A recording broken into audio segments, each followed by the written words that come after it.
What's up, guys? I'm gonna, instead of interjecting bit by bit and then saying my points at the end of the video like I did with the American ethanol video by Engineering Explained, I'm gonna inject my points through the video as I see fit to. Let's get into it. There's a lot of talk these days about the EV taking over the world and that gasoline cars are on the way out. But where does that put diesel engine cars? Did you know that the modern diesel engine vehicle has better fuel efficiency, power, and torque, therefore towing capacity? Yep. And now nearly zero emissions compared to the gasoline engine car. But today I'll tell you why diesel is dead and why you should never buy a diesel car.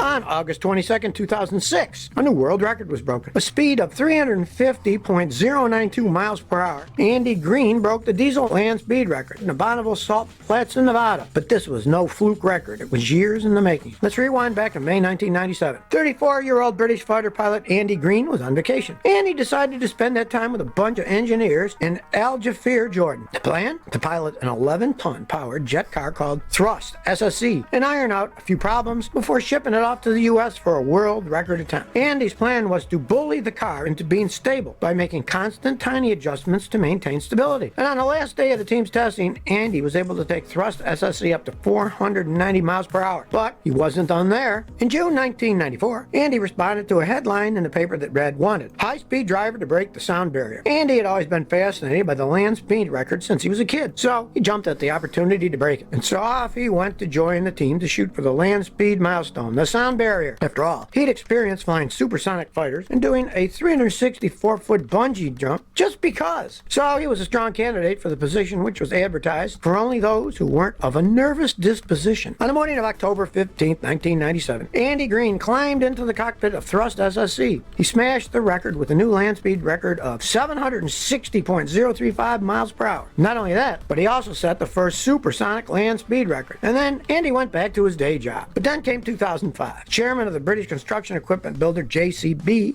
approached Andy with a proposition. They had a new diesel engine that could produce 750 horsepower with just the right modifications, and they wanted to break the diesel engine land speed record. At the time, the record was 253 miles per hour. Andy accepted a challenge, and on October 22nd, 2006, he broke the record with a speed of 350.092 miles per hour. Believe it or not, Andy never even got the car into top gear. With the right tires, he estimated the car could easily reach 450 miles per hour. But before we get into why diesel engine is dead, let's look at the engine. Lightning fast speed isn't the only thing diesel engines are good for. There are actually tons of advantages to the diesel engine. First of all, diesel engines are highly efficient. They have a compression ignition system which is way more efficient than what you'd find on an average gasoline-powered car. Diesel engines don't use spark plugs to create heat for the process. That's an extra bonus in itself because no spark plugs or distributors also means no ignition tune-ups for diesel engines. Because I don't know how much of a ignition tune-up would be required for a plasma ignition. That's the only thing I'm wondering about, because I don't know if it needs a tune-up.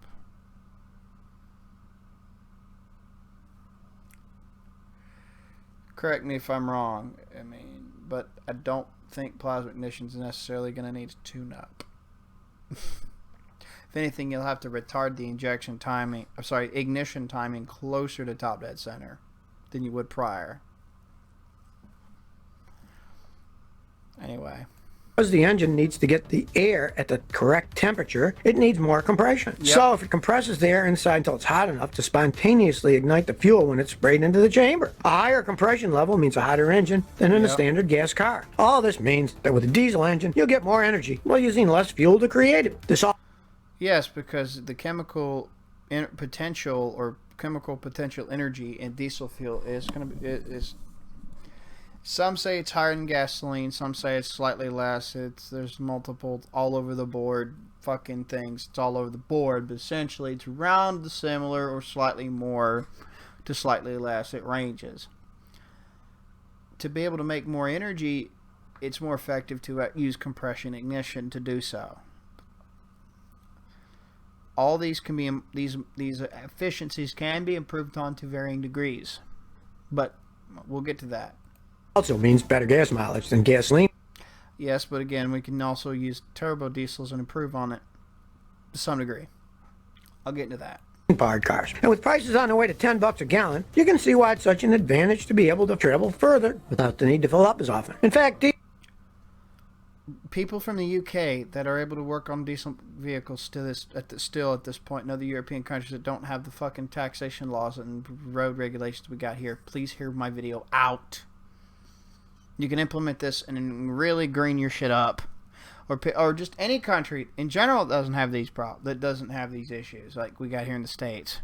Diesel contains up to 15% more energy than gasoline. That means that diesel-powered vehicles can travel up to 35% farther on a gallon of fuel than gasoline-powered ones. Now, if you're planning on hauling around your trailer at the back of your vehicle this summer, here's another reason why diesel is the way to go. Diesel engines offer a higher level of torque, which means you get a significantly higher towing capacity for heavy loads. The diesel engine has been described as the workhorse of the power industry, and for good reason. Walk into any construction site and chances are you'll find yourself surrounded by diesel-powered vehicles. In the construction sector, a massive 98% of all energy use comes from diesel, and construction is responsible for 55% of off-road fuel use here in the U.S. Back in 2010, a new ultra-low sulfur diesel fuel was introduced in the U.S. that made use of advanced engine combustion strategies and emissions control technology. You could take all the sulfur out and put anywhere from 1 to 5% biodiesel in its place, and you'll have more lubricity or ability to lubricate by making oil film between rubbing parts in the pump and injector nozzles in this case in the pump system. And you don't have it'll get even better. And if you lower the aromatic content in the diesel fuel, these effects get even better. Because the weird combustion properties of aromatics harm diesel performance ultimately. I'm going to go into my cetane versus octane video pretty soon. Actually, I might record it later tonight. Things like selective catalytic reduction systems and particulate filters. And so, manufacturers started producing engines and equipment with lower and lower emissions technology. This led to what's known today as the 4th generation or Tier 4 advanced diesel technology. This technology delivers a whopping 90% reduction in nitrogen oxide emissions and 90% decrease in particulate matter. This applies to all sorts of construction-related vehicles and equipment like excavators, bulldozers, wheel loaders, and backhoes. And not only do construction sites use diesel engines because of the high increase of productivity, but this new Tier 4 technology makes it possible to have nearly zero emissions too. The construction industry is under constant demand to go greener. So, let me explain the mods you can use to go better, to do better with this. Number one, you could preheat the diesel to anywhere from 40 degrees Celsius to 60 degrees Celsius. Do not go any hotter, because if you do, you'll start losing the ability to lube your fuel. You can get by with getting hotter with biodiesel added to the diesel fuel and it'd be sulfur free and low aromatics. Sure. Problem is, you're still taking a chance. You're still taking a gamble. Just stick to, which means don't go any hotter than 140 degrees Fahrenheit. That's what 60 degrees Celsius is. And number two, high-code 2DT system, which is basically a canister that can be installed onto the fuel return line of a diesel engine, or not if you choose to use a different fuel. That uses a pressurized gas. I would say in this case use some of that air from pressurized air going to the system using a certain amount of boost to draw air to it, and a little bit of fuel to draw thin film of fuel to coat a hovering up and down and bouncing up and down ball inside the canister to make a finely dispersed spray of tiny micro droplets. These little droplets are then drawn through the top of the can into the intake, going to the turbocharger. Then the turbo vaporizes the droplets into the air, which then turns into a mix of air and extremely lean amounts of fuel vapor that condenses and cools the air a little bit. And taking a little bit of heat out of the intake charge as this little bit of vapor forms, which helps the intercooler more. And as a result, the cooler, denser air, when the extremely lean amount of fuel vapor dispersed through it as a homogeneous charge, will be too lean to start knocking under compression, so it's no problem. It'll at worst possibly thermally crack, and that's very unlikely. But then once the fuel is injected, what it'll do, instead of the flame detonation started flame front at the nozzle, and it forming around the nozzle. It'll form immediately through the entire combustion chamber, damn near all at once.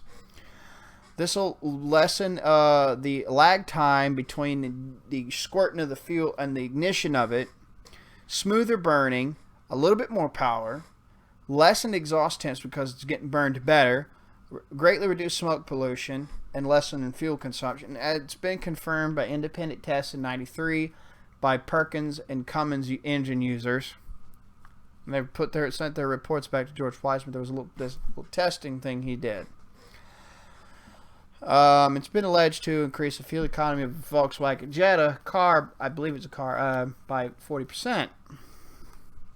Come to think of it, the crankcase vapors could be routed through this thing after said blow-by vapors pass through an oil catch can potentially, and they can be mixed with, fed into the Hyco 2DT fuel economizer can with compressed air, so a diesel would have an actual positive crankcase ventilation for once. That need a little testing to make sure to see how much of that blow-by can be drained out of there and fed into it, to keep it the mixture of vapor from getting too rich to prevent knocking. That I would need to figure out. That would need to be tested. But it has a potential. Now that I think about it. 3. Ensure you make these 2 mileage and emission improving modifications. You will need what's called an electronic fuel injection enhancer for each oxygen sensor. Basically, what'll happen, okay, is when the better combustion occurs, you're going to have more oxygen, less oxygen to be used, because the burn will be faster, it'll be better, it'll be a little quicker, it'll be better, it'll be cleaner. Cleaner combustion, more oxygen. More oxygen coming out the exhaust pipe, that's going to trick the oxy sensors to saying, oh, they'll throw more fuel in, and it'll undo any fuel economy you could potentially gain by doing these 2 things already. So you're going to need it's instead of a cheat device which tricks the sensors in the exhaust pipe to say, no, it's not, it's doing fine, while letting you pollute more. This does the opposite direction. It says no, it signals to the computer and the oxygen sensors, no, it's fine, leave it alone, do not throw more fuel in. This has implications. The oxygen sensors last longer. There's less carbon and less particulate matter, and there's less hydrocarbons. There's a little bit less NOx. Just doing the fuel preheating to 60 degrees Celsius or 140 Fahrenheit reduced the NOx emissions 50 part per million to 80 part per million less, just doing that. This was a 2016 research paper. I've been waiting years for something like this to come up.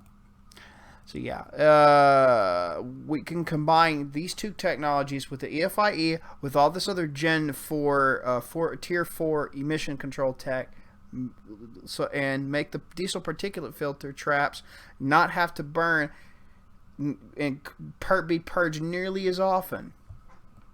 Emission diesel engines are a good way to go for the future of the industry as a whole. Diesels, yes, is also a popular option for train engines. Today, these can also benefit from the same 2 improvements.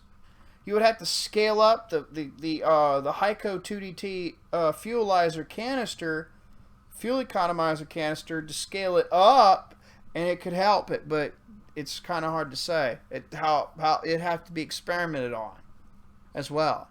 You might have to do a combo of more than 1 canister to do the job after you scaled one individually up. Anyway, some of the most powerful long-distance freight train engines can go up to 4,500 horsepower in power. But you will have to remember, you can only allow 30 psi of little boost to air pressure to be drawn through there to do that effect, no higher. So think about that too. Diesel engines enable these trains to accelerate quickly and run at higher speeds with very little track damage. Diesel engines are a great solution for efficiently transporting literally tons of freight or passengers. For example, train manufacturer CSX estimated that their fleet moves 1 ton of cargo an average of 492 miles per gallon of fuel. So let's say your car weighs 3 tons. Imagine being able to travel nearly 164 miles a gallon. Of course, that's subjective estimates, but just think about it for a moment. There's even a hybrid option for these train engines also. In fact, these old diesel-electric systems are 5 times more efficient than the almost ancient steam engine locomotives. Technically, that was true, possibly, more or less, at the time of the dieselizing of the railways. But ever since André Chapelon's work was continued upon and expanded on by an individual by the name of Livio Dante Porta, there it is, there I highlighted it. The importance of Livio Dante to the survival of the steam locomotive into the 21st century and to any possible future large-scale revival of its use is difficult to exaggerate. This is true, stated George Carpenter, translator of André Chapelon's book La Locomotive à Vapor, or whatever. Sorry, I fucking mispronounced that last part. Porta died in 2003, and developed 3 very important parts of the modern steam system. In other words, he turned a firebox into a gasifier burner, two operators in one. He developed 3 exhaust puffer pipe systems and a heavy-duty boiler water treatment. Anyway, doing all the he basically made second generation steam a thing, and that's alive today. And all these restorative efforts to make modern, more fuel economy friendly and emissions friendly steam locomotives that they do is because of his works. You'll see those modern steam engines that are out there in the world right now that are running and are being maintained. That's because of a lot of his work, and the guy that wrote the book Red Devil, known as David Wardale. His output for third generation steam included all the advances of second generation steam, along with the achievement of 21% thermal efficiency, 870 psi to 1020 degrees Fahrenheit steam, 3 stages of expansion to drive the wheels, 3-stage compounding, and 3-stage feed water and combustion air heating, going into the gasifier and then going into the actual burner section to actually burn the stuff. Anyway, the drawbar efficiency 21%.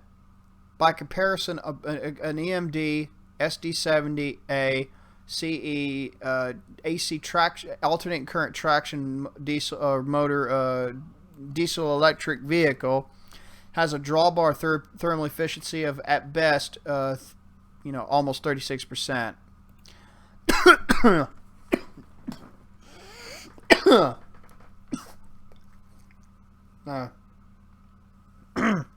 Fuck, I swallowed a little gnat. Even power stations get their energy from diesel. Diesel generators are widely used at most coal, oil, and gas-fired power plants. And in large power plants, there's usually 1 emergency diesel generator set per unit. These generators automatically start when an under-voltage relay is activated. That could be for a variety of reasons, like a failed station service transfer, if a generating unit is tripped offline. And the scenario isn't uncommon in coal-fired power plants either. Did you know? And what's the problematic thing is we do not use this gasifier combustor system and apply it to modern coal plants and use oxy-fuel combustion to the syngas that uses recirculated exhaust in both the air feed and gasifiers, the gasifier, and then lastly with and into the oxygen, mixed with oxygen to burn the actual the coal gas. And you can use calcite dolomite mixtures to control the sulfur, to trap the sulfur, to keep it from getting out in the air. And we could take the thorium and uranium salts out of the ashes to extend clean nuclear power, like CANDU reactors out the ass. That you may owe your life to diesel. It's all thanks to diesel emergency backup generators. Even losing power for a short period of time can create situations that threaten public health and safety. Diesel generators are the perfect choice for emergency and backup power systems. They also would work even better with these improvements of the HYCO 2DT and the preheating of the injection. And also, let me go into this one last time. This my little list. All these benefits of the diesel generators are not even considering the SERP's technology to modify the diesel engine-driven generators themselves, the generators in question. SERPs means switched energy resonant power supply. It's basically a rediscovery of some of Tesla's principles, discussed in some of his written literature, and his what he was going to do with Wardenclyffe for magnifier transmission of electricity. And he basically how he used the beginnings of pulse width modulation and electronic switching to magnify outputs at generators. And the secrets he basically put in between the lines in fine print, so to speak. It's a switching circuit system and ECU combo that captures some of the EM energy in a section of a generator during the first quarter cycle. Stores the said energy and captured in a computerized switching network, series capacitance, basically, while the generator delivers power to a load during its run. Then the SERPs injects that stored electrical charge into the generator during the last or falling fourth cycle of the generator cycle to make assisting torque to overcome the countermotive drag caused by Lenz's law, the back EMF product of it. Henceforth, it lessens the horsepower needed to make the same watts and enables work to be done by electricity at least a second time. And the assisting torque causes the generator to, for a slight moment in the cycle, to motor. In other words, a conservation of momentum. I'll link all this shit. Trust me. The big trick is to apply this to Millennial Research Corporation's magnetronic generator concepts they were talking about in their patents. Putting these together, you'd be unstoppable. Provide immediately full-strength electric power if a primary power supply system fails. And they do. Which, by the way, could benefit from this SERPs technology as well. It's not a free energy device, I promise. It's modifying how Lenz's law is expressed on a machine and working around it in this case. If you want to do an electric motor, well, that's another story. That's another way of modifying Lenz's law. Tesla and Carlos F. Benitez went into this shit. In less than 10 seconds. For the same size engine, a diesel generator can produce twice the kilowatts of a gasoline engine generator. They also provide a steady supply of power. And they have not even factoring the benefits of the SERPs technology applied to a diesel generator. Not even factoring that in. no issue with wide swings in power use. A diesel generator never flickers or dips in power output when large appliances turn on. But turbine... Same with it's more so if you got the SERPs involved, technologically speaking. Gas engines could slow down when strained, and that would cause the electrical equipment to fail completely. So diesel is a much better and safer option for these generators. Cross the ocean and you'll be surrounded with diesel engine-powered cars in Europe, from Germany to Turkey. If diesel is so great, why don't we see more diesel engine cars in America? Oh, I wonder, it couldn't possibly be the tax systems and all the other legal bullshit, legalese bullshit by the government. Couldn't possibly be any of that. It couldn't possibly be anything relating to the banning of high miles per gallon diesel Volkswagen Blue Motion TDI cars, which I'm pretty sure once it's sold out across many places in Europe, the sales died out. And I think that loss of a market opportunity over here, it's a fucking 70 plus mile per gallon fucking car or vehicle. They banned that from being able to be brought over here. Yes, I shit you not. That's true. And you'd have to, in order to get one of those, you'd have to get it illegally over the border. Not going to advocate that because I don't want you getting shot over driving a fucking car because they don't like you getting more miles than they want you to. The thing, we prefer gasoline-powered cars. A lot of it's because it's politic. Fabian's society style. It's politicked into our heads. Because when we hear the word diesel, many people think of a loud, polluting, noisy truck. You could Not really. They've got this noise to them is a lot better than it used to be. Probably even smell it, and you don't even think of the possibility of zero emissions. But the truth is, the modern diesel engine isn't so loud, and the emissions we normally think of have now been solved. But diesel still isn't nearly as popular as gasoline in the U.S. Many blame the advertising industry here. In Europe, there have been... I already told you a lot of it. The bulk of it is politicking. Campaigns devoted to moving the automobile towards diesel. The more people worry about global warming, the more Europe pushed diesel as a wonder fuel to save the planet. But when's the... And they could take these economy boosting applications I'm talking about, and I will link all that down below, and these patents to this other generator stuff. You could look at it for yourself. Oh, but it's a patent. Doesn't necessarily mean it's true. Well, look at the fucking diagrams and tell me that then. Look at the actual diagrams they show you. Cross-reference with all the electrical symbols out in the world, and all the dictionaries out there. Tell me it's true. Tell me it's fake. Last time you saw a pro-diesel ad like here in the U.S. And ironically enough, they're trying to get rid of diesels in Europe now and replace them with electric cars. Which is retarded and objectively wrong. It's a shitty idea.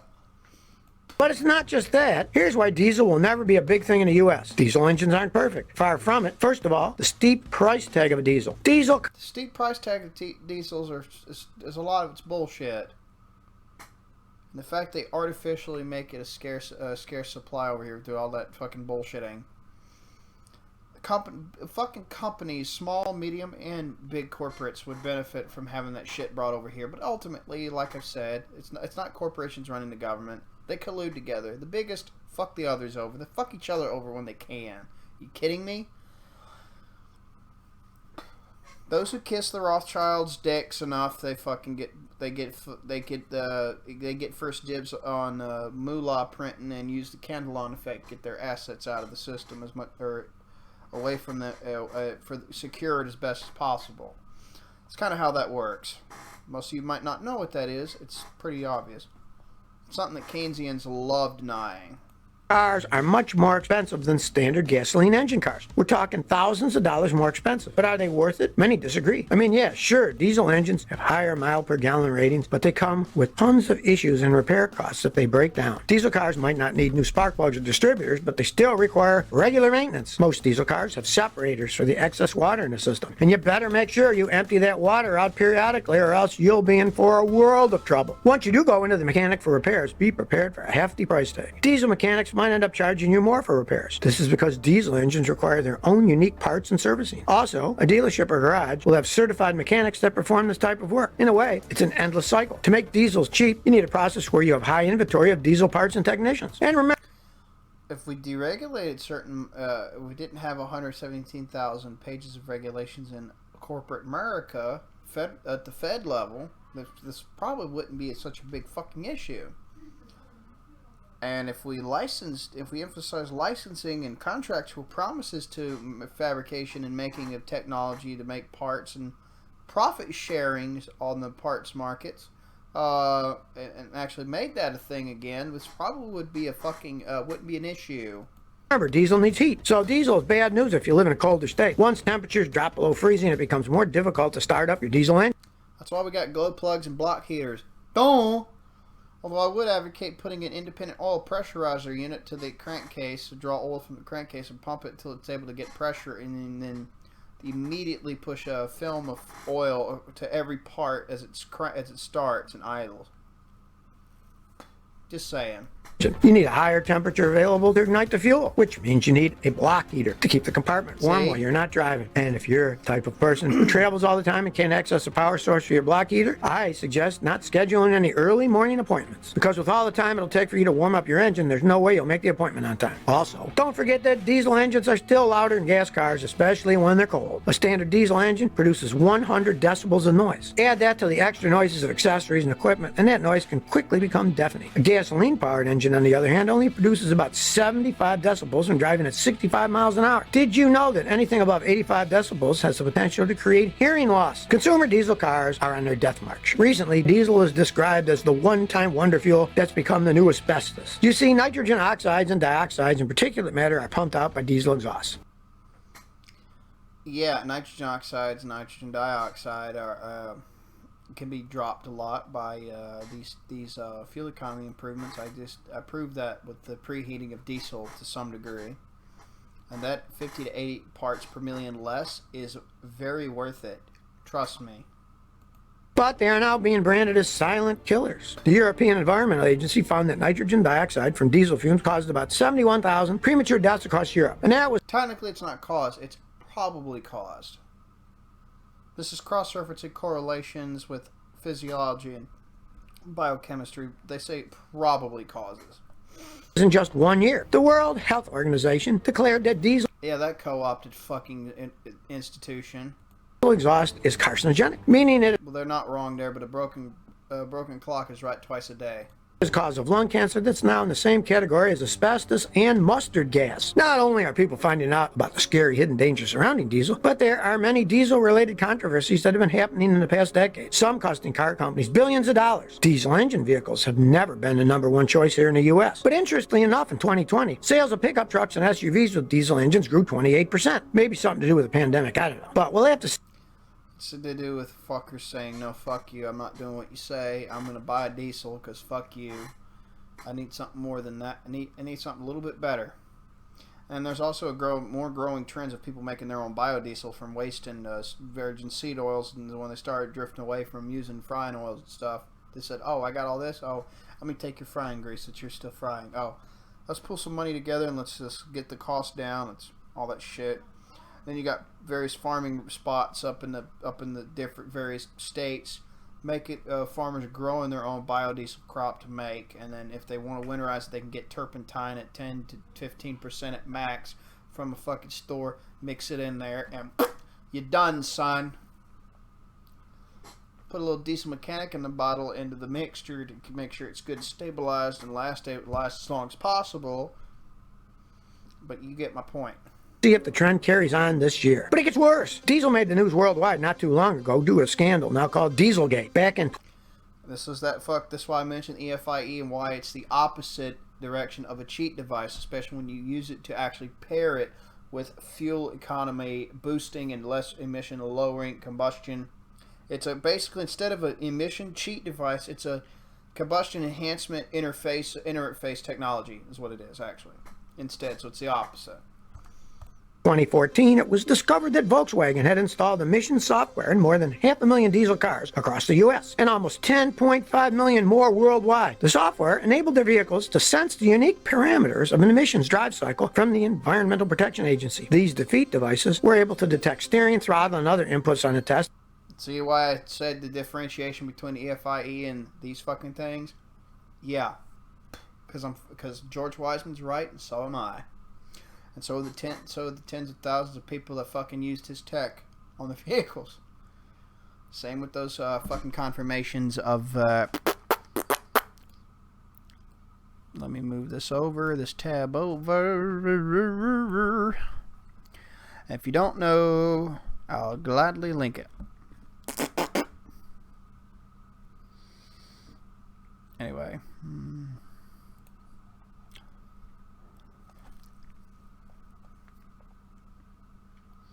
Web archives. There we go. Link that there. And pop it here. Pop it here. Anyway.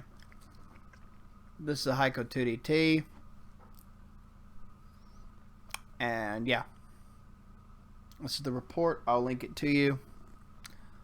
This is a sneak peek of it. So yeah. And then switch between two different operating modes. In the test mode, the vehicles seem perfectly well in order and completely compliant with all the federal emissions levels. But after that, when these cars went on the road, the computer would switch to a separate mode. The second secret mode would change fuel pressure, exhaust gas recirculation, injection timing, sometimes even the amount of aqueous urea solution sprayed into the exhaust. If you're a diesel person, you know what I mean. And if you're not, just Google it. This mode also prevented heavier nitrogen oxide emissions. This pollutant has links causing lung cancer. And this mode allowed nitrogen oxide up to 40 times higher than the federal limit. Volkswagen was subsequently sued for billions of dollars after the fact, and people are still talking about the scandal today. But now, you tell me, do you drive it? I would drive a diesel, but I would put these particular modifications on first. Then I would say fuck you, and then I would put the EFI circuitry onto the oxygen sensors to ensure I got the miles per gallon benefits. And you'll get all the references, including the ones I showed you, in the description below. And I would say the feds, and do that. I would especially apply these without the oxy sensor, actually. Unless I wanted to do some kind of ECU controlling of the injection timing and stuff like that. If I wanted to do that to a Detroit 2-stroke diesel, which I technically could, but why would I want to do that? I could apply the fuel preheating at that temp and the fuel economizer. Just doing that alone and keeping it running within the range it's supposed to, and be done with it. Anyways, thank you for watching. I'll see you later.